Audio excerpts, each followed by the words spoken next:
পর্দায় লেখা শুধু ইন্ডাস্ট্রি নয়, পরিবারেও। কেমন ছিল প্রসেনজিতের ছোটবেলা?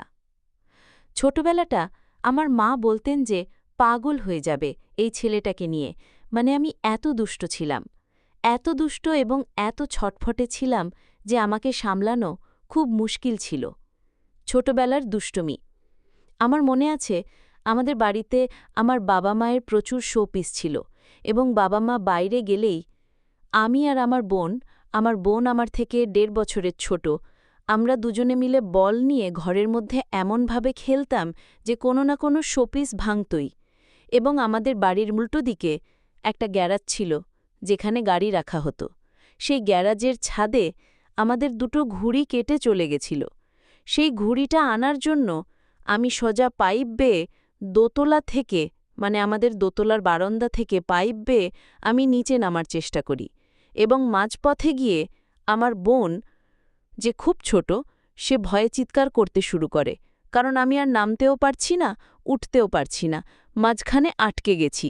এবং শেষ পর্যন্ত আমাদের ড্রাইভার এবং আরও লোকজন এসে কোনো মতে আমাকে ওখান থেকে নামায়। বাবার শাসন ও মায়ের স্নেহ।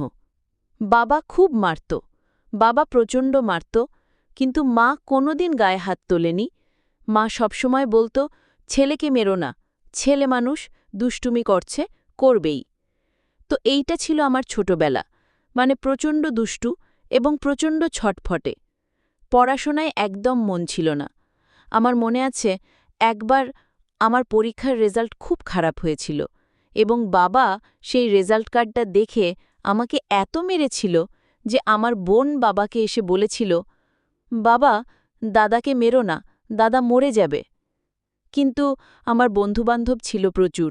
পাড়ার সমস্ত ছেলেদের সঙ্গে আমার খুব ভালো বন্ধুত্ব ছিল। আমরা একসঙ্গে খেলাধুলা করতাম, একসঙ্গে ঘুরতে যেতাম। উপসংহার। পর্দায় লেখা প্রসেনজিতের জীবনের এই অজানা কথাগুলো আপনাকে কেমন লাগলো কমেন্টে জানান।